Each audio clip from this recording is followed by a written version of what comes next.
The Dominion had conquered 100 worlds, and they would conquer 100 more. That was the belief of Supreme Commander Vorkath, as he stood before the holographic display of the newly subjugated planet.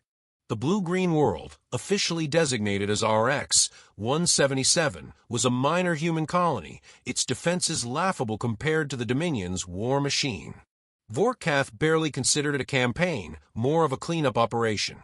The humans had fallen back to the mountains, their primitive ballistic weapons no match for Dominion plasma arrays, drone swarms, and shielded battle armor. Resistance would crumble within days. He turned to his officers, their posture relaxed, some even amused at the reports scrolling across their displays. The humans had no orbital support, no reinforcements coming. They were outnumbered, outgunned, and outdated.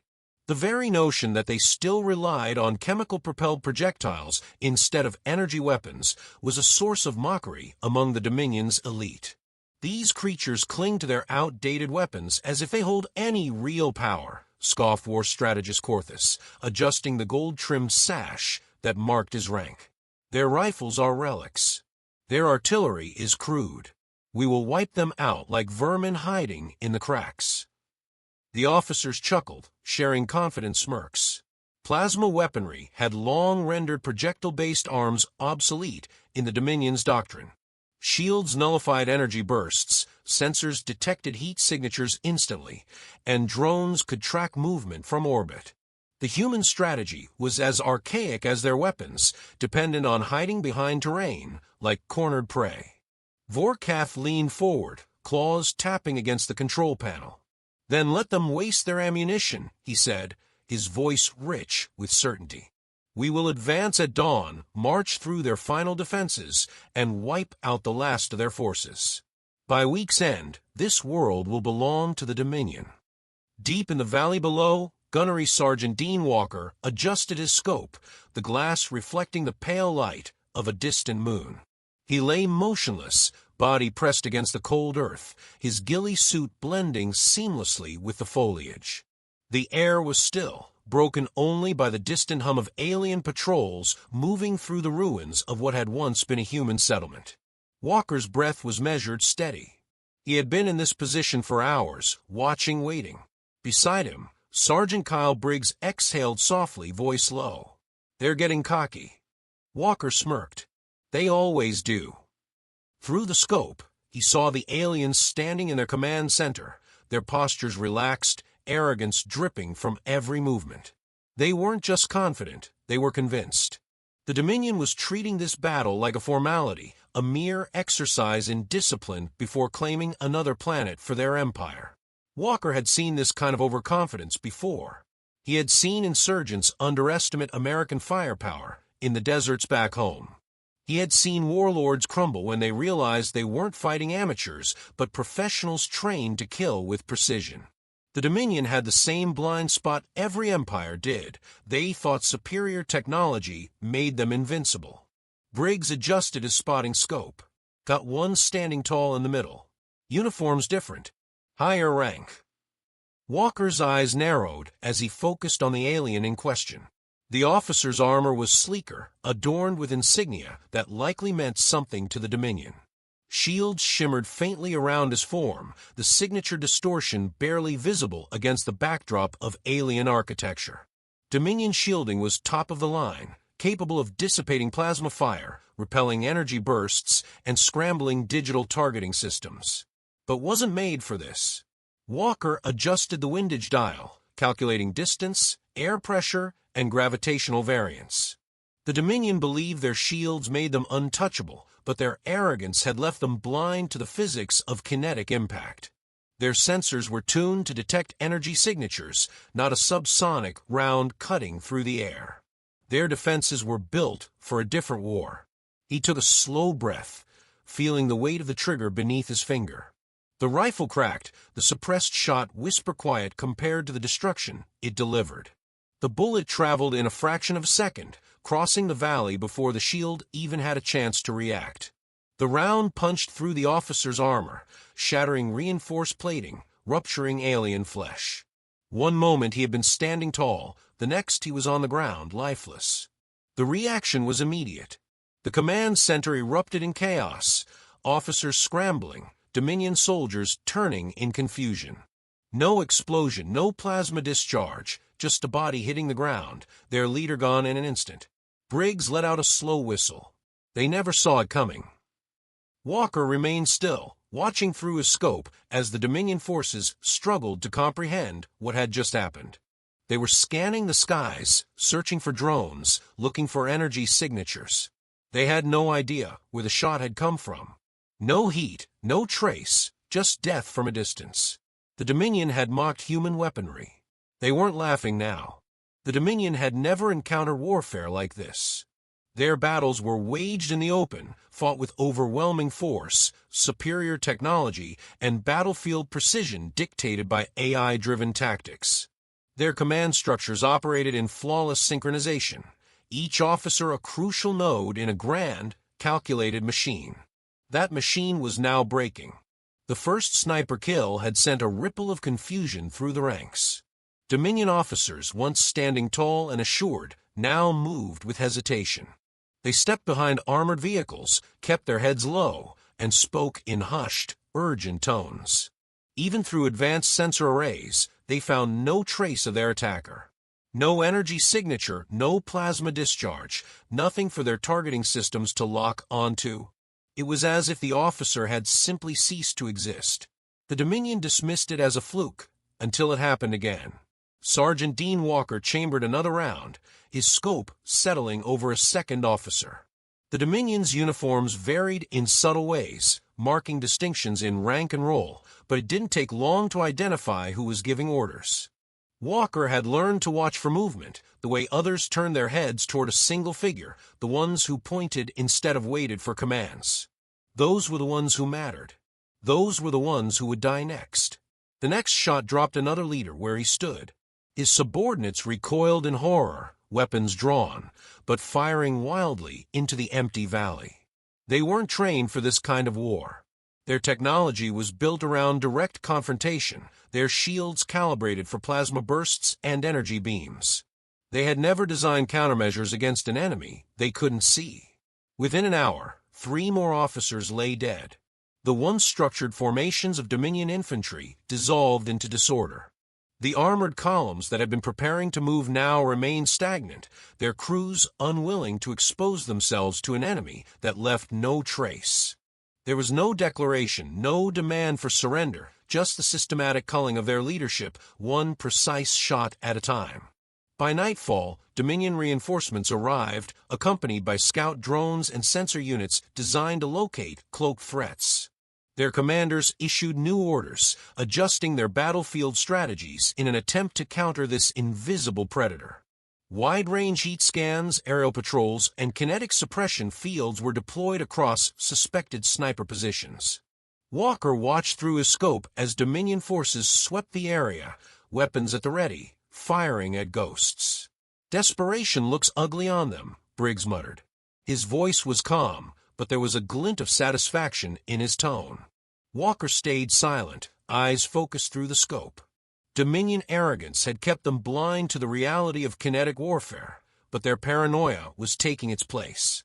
Soldiers moved erratically, stepping out of sync, losing the fluid coordination they once prided themselves on.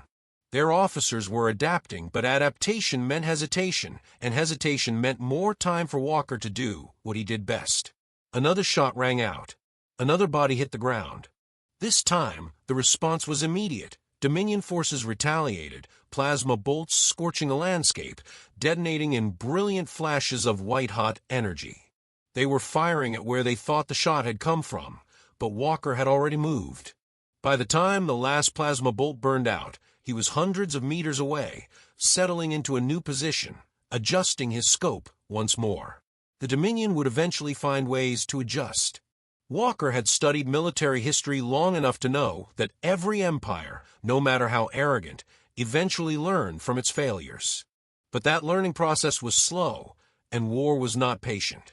Each hour they spent scrambling for solutions was another hour of disorder, another hour where Walker and his team controlled the battlefield from the shadows. Briggs tapped his earpiece. Commands getting readings from their comms. They're freaking out, man. Talking about a phantom killer. Sounds like they're starting to believe they're up against something supernatural. Walker exhaled slowly, lining up another shot. Let's make sure they keep believing that. The Dominion thought they were the masters of warfare. Walker was going to teach them what a real war looked like. The Dominion's response escalated with brutal efficiency. Their war doctrine had been designed to crush resistance with overwhelming firepower, and now that doctrine shifted from conquest to eradication. Walker watched from his perch as heavy plasma artillery repositioned along the ridgeline, their barrels glowing with the charge of high-energy rounds. The valley was no longer just a battlefield, it was a killing ground. Briggs adjusted his scope beside him, muttering under his breath. They're done playing. Walker had expected as much. A sniper, no matter how skilled, could not operate indefinitely against an enemy with superior resources. The Dominion had learned that their officers were being hunted, so they adapted. Their leadership moved inside armor carriers, protected behind layers of shielding that no rifle round could pierce.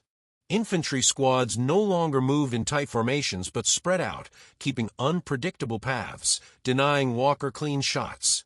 The enemy was disciplined. That much had never been in question.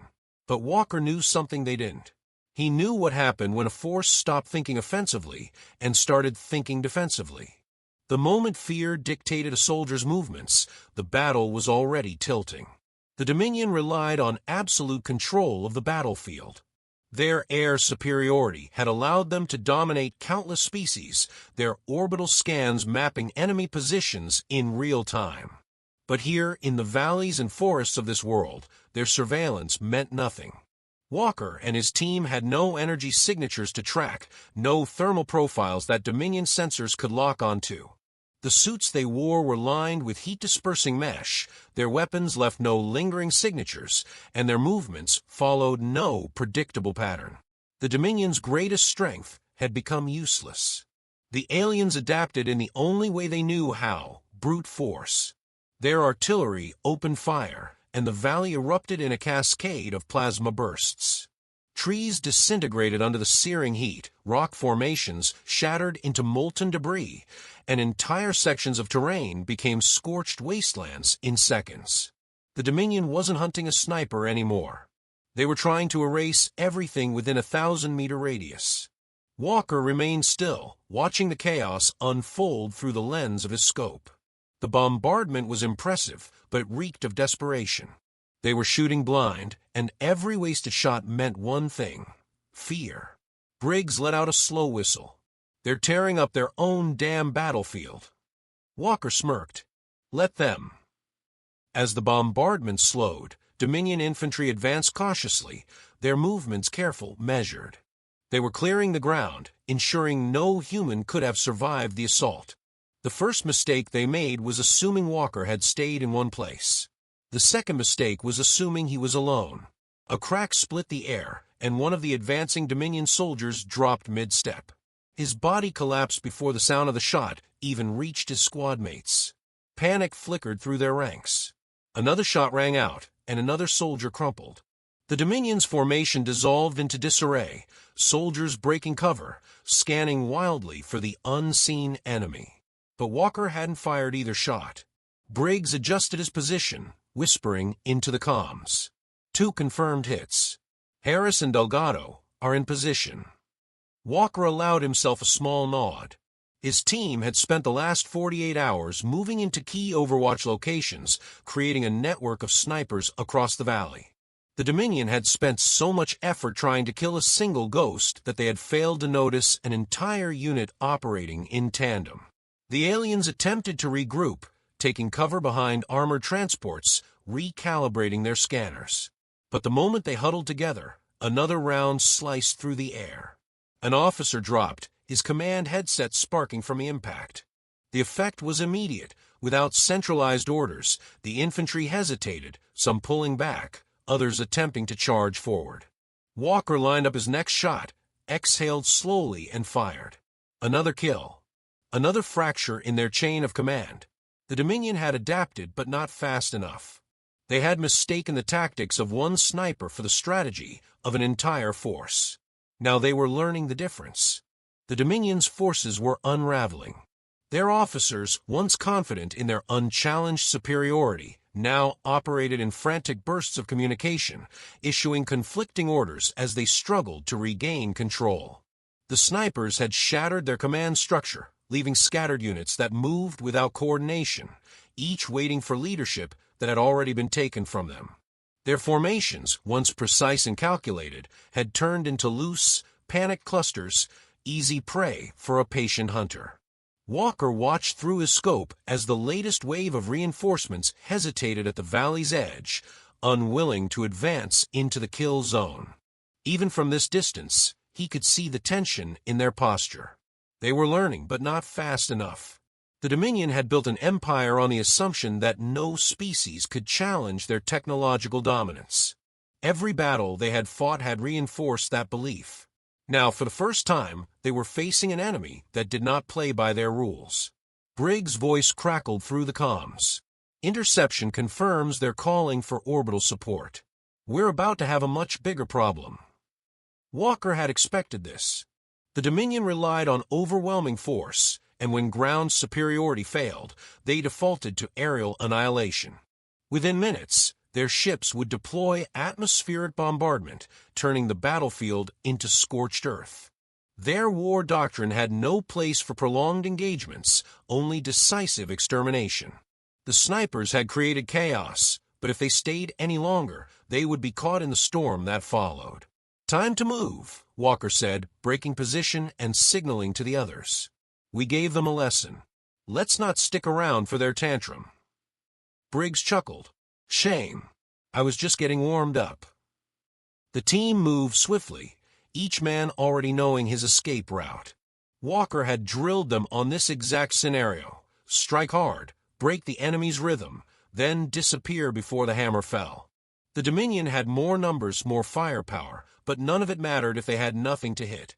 As they maneuvered through the broken terrain, distant roars filled the sky. The Dominion's warships had entered low orbit, their weapons primed. In moments, the valley would be reduced to molten slag. Walker didn't need to look back. He knew what was coming. The team reached the extraction point, where a cloaked transport was already waiting. As they boarded, Briggs tapped his helmet's interface, patching into the Dominion's battlefield comms. Static-laced voices filled the channel: panic, confusion, and frustration. One transmission cut through the noise, spoken in the Dominion's guttural dialect, but translated instantly by their systems. They weren't an army. They were shadows. How do we fight ghosts? Walker allowed himself a small, grim smile. They had come expecting another easy conquest, another world to subjugate with their fleets and machines. Instead, they had found something they did not understand, something they had no defense against.